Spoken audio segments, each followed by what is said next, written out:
It's my favorite time of the month. We're going to do a Q&A. I love doing the Q&As because I get to dig through the comments section and kind of see what you guys are asking the most. And it changes with the seasons, of course. But also, I think the more that I've been able to post on YouTube, the more you guys have gotten to know me and the more the questions have gotten kind of more intense and personal. And I love that. Like, we're not here just to talk about the garden. I also want to talk to you about who I am and give you the chance to get to know me in a way that we don't always get to kind of demonstrate when we're just talking about how to plant a tree or something like that. So question number one is, what is a hard lesson you've learned in the garden? This one might be kind of referring more specifically to a failure, but I feel like we've talked a lot about failures in the garden already this year, so I'm going to take it in a different direction. The garden teaches me so much about what I need in my day-to-day life.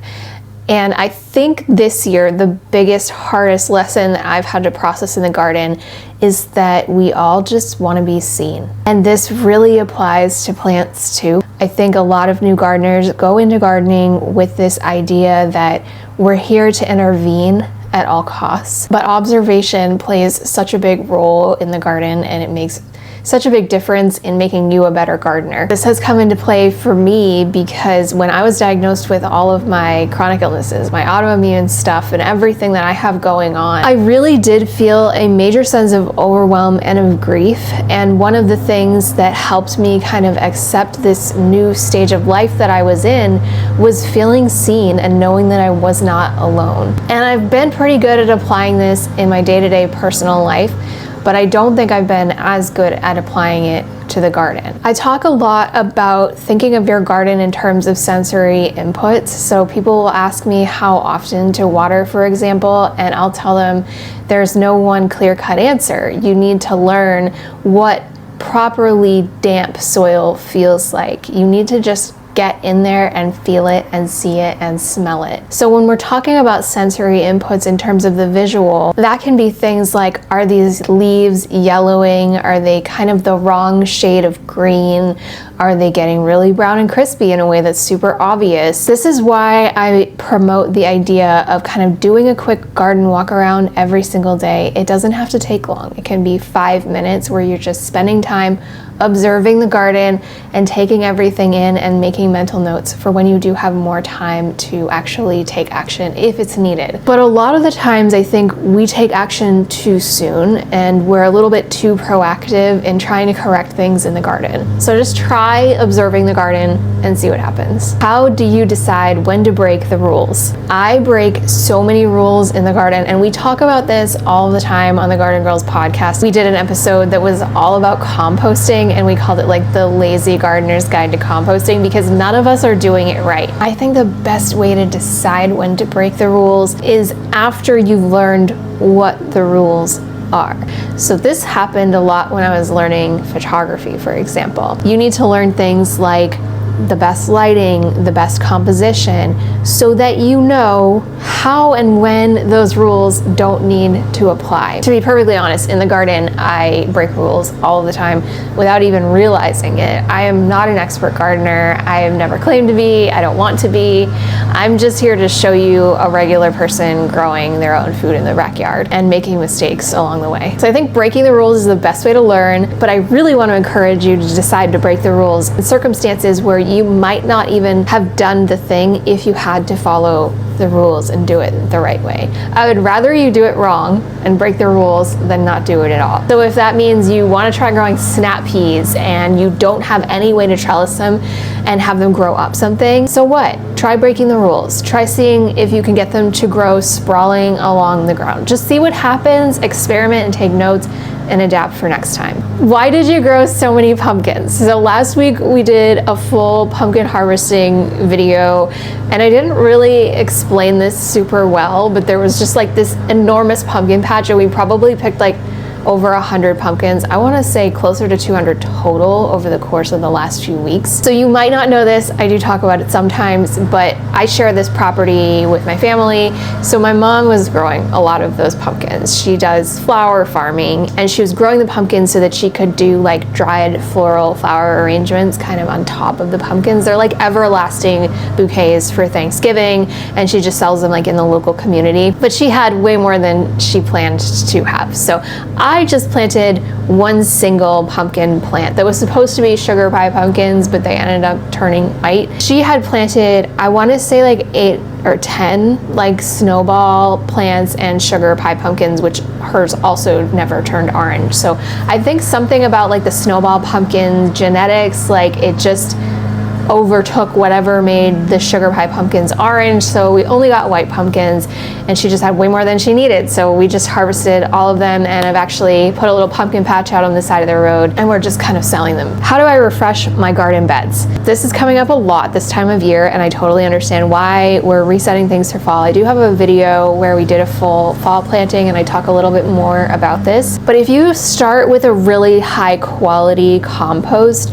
you don't need to overcomplicate this at all. In my case, for low maintenance gardeners, if this applies to you, I just like to do a slow release granular plant food. I'll put that in on top of the soil and then add 1 to 2 inches of fresh soil on top just to kind of refresh things. In general, if you're not dealing with kind of chronic pain or any kind of physical limitation, the standard that I recommend is to actually just put in about like 3 inches of a really high quality compost to top dress the bed. And you can kind of rake this into the soil a little bit, but you don't need to go crazy with this. Like, we're just refreshing the soil. You don't need to take the old soil out. A lot of times you can just cut your plants off at the base and let the roots decompose in the soil as long as they didn't have any disease. I don't do this with my tomatoes or anything that has like powdery mildew like a squash. I do rip those out and burn them. But otherwise, like, that's really all that I do. I don't go too crazy with it. What's still growing? Surprisingly, I still have a few peppers going in the greenhouse. It's toward the end of October now here in zone 6B. I do have all my cold winter crops going, so there's lots of lettuce, Swiss chard, beets, which we'll see if I like those or not. I have carrots going, I've got my Zuna, all sorts of mustards, kale, and I've also started moving things inside to the greenhouse that were outside. So I've got my rosemary plants and my tea plant in here, and I moved my citrus trees into the house because even though it's warmer in the greenhouse than outside, it's not as warm in here as it will be in my house. But there's still a good amount going in the garden beds from the summer. It's just like prettier from a distance than up close right now. It's been really warm. It's been a warm fall, and it looks like we're gonna get another warm and dry winter. So I haven't ripped anything out of the tea garden yet. It is time for me to pull out the peppers and the eggplant, I think, from the raised beds. The tomatoes are already gone. I've got leeks out there. I've got lettuce. So we still got a lot of good stuff growing. Let me know in the comments what you're still growing in your zone. What is your plan for the apothecary? We're going to be seeing a lot more of the apothecary this winter since we're not going to have as much to do in the garden. So I've got it pretty well stocked. I'm probably going to supplement with a few things that I'll buy from like mountain rose herbs or something like that. I would really like to kind of get more into tea blends and talking about how you can kind of develop your own tea blends and sharing tea blends that I like myself for certain problems. So it'll be something cool that we can experiment. I'm hoping that we can kind of incorporate like the dried flowers and stuff and do some more crafts too, if that's something you guys would be interested in. When you cut your fruit trees for the backyard orchard, how did you know you didn't damage the graft? So this video ended up going semi-viral on a couple of the platforms. I did a video where I basically was like, normalize cutting your fruit trees in half. And of course, a lot gets lost, a lot of context gets lost when we're talking about a 60-second video, talking about a pretty complex subject. I do have a long form video, which I'll link for you here, where you can kind of see this process if you don't know what I'm talking about. It basically just explains a way that you can grow a lot more fruit trees in a lot less space by keeping them a really small, manageable size. And the first step to doing that is taking your kind of stick of a fruit tree right when you plant it and essentially cutting it in half.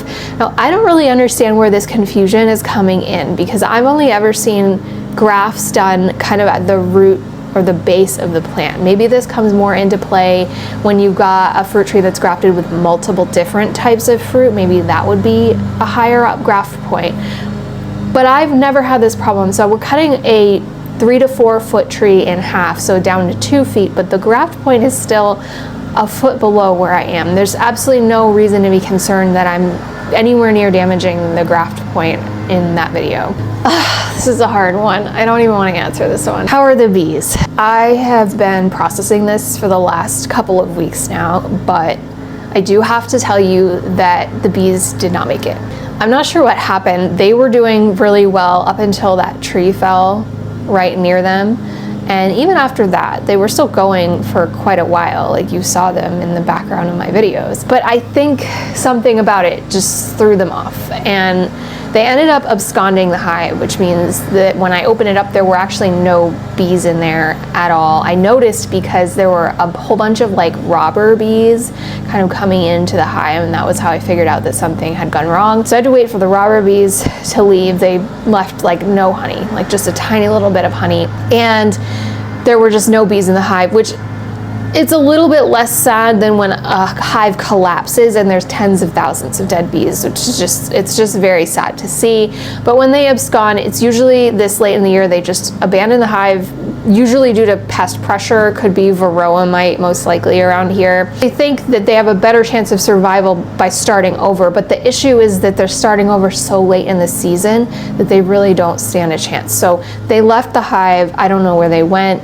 I highly doubt that they will survive. And it was really emotionally upsetting for me. It's embarrassing because I feel like I failed them, and obviously I talk about it very publicly here, although I've never said that I was an expert beekeeper by any means, and it's very hard to keep bees here in New England regardless. They may not have survived the winter, but it's emotional. Like it's a loss for sure. What will you do with all of the corn that you harvested? So we did harvest glass gem corn a couple of weeks ago, and this is the second generation of seeds that I've planted from this glass gem corn that I was given by a gardener. Oh my gosh, so long ago now. I don't even remember who it was, I'm sorry. At the time, it was really hard to access glass gem corn, and they sent me like 10 kernels, and I was so excited to grow it. And in the first season, it was beautiful. Everyone was different. So if you don't know about glass gem corn, it was bred specifically so that every single kernel within the ear of corn is genetically unique. What happened this year is I think I must have only planted blue varieties. So even when I cross-pollinated it, it all came out blue, even though it's supposed to be like all these beautiful like rainbow colors. So I need to start over, I think, and kind of get fresh seeds so that I can get back to having the rainbow colors. But I will probably end up popping it because I still have the beautiful all color rainbow corn that I grew from the first year. I dried that and I kind of braided it into some decorations for fall. But all the blue stuff I think will just pop into popcorn. So let me know if you want to see a video about how to do that. All right, my friends, I'm gonna wrap it up there for today, but let me know in the comments if you have any more questions and I'll try to answer them for you below. Make sure you hit like and subscribe so you don't miss any future videos, and I will see you next time. Happy gardening.